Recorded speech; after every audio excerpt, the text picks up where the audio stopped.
নমস্কাৰ, মোৰ নাম জদাভ পায়েং ওৰফে mulai। 1963 মোৰ জন্ম হ'ল jorhat, অসমত।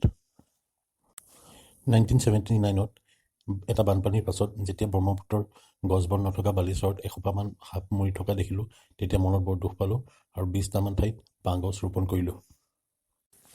সেই বছৰতে গোলাঘাট ফৰেষ্ট ডিভিজনে অৰুণা চাপৰিত ট্ৰি প্লেণ্টেশ্যন প্ৰগ্ৰেম এটা আৰম্ভ কৰিলে আৰু তাত মই এজন ৱৰ্কাৰ আছিলোঁ।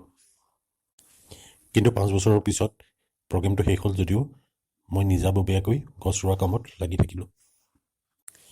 মই ৰোৱা গছ এটা সময়ত ডাঙৰ হৈ হাবিৰ ৰূপ ল'লেগৈ আৰু নাম পালে mulai kathoni। mulai kathoni এতিয়া বেংগল টাইগাৰ, গড়, হৰিণ, শহাপহু, শগুন, বিভিন্ন প্ৰজাতিৰ চৰাইৰ ঘৰ। JNU ভাইচ চেঞ্চেলৰ সুধীৰ কুমাৰ চপৰিয়ে মোক ফৰেষ্ট মেন অৱ ইণ্ডিয়া নাম দিলে।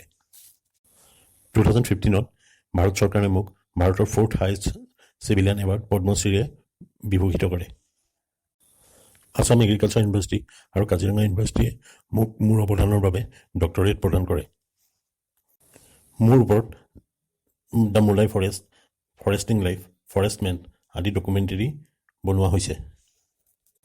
ভিডিঅ'টো লাইক, শ্বেয়াৰ আৰু কমেণ্ট কৰিব আৰু চেনেলটো ছাবস্ক্ৰাইব কৰিব। ধন্যবাদ।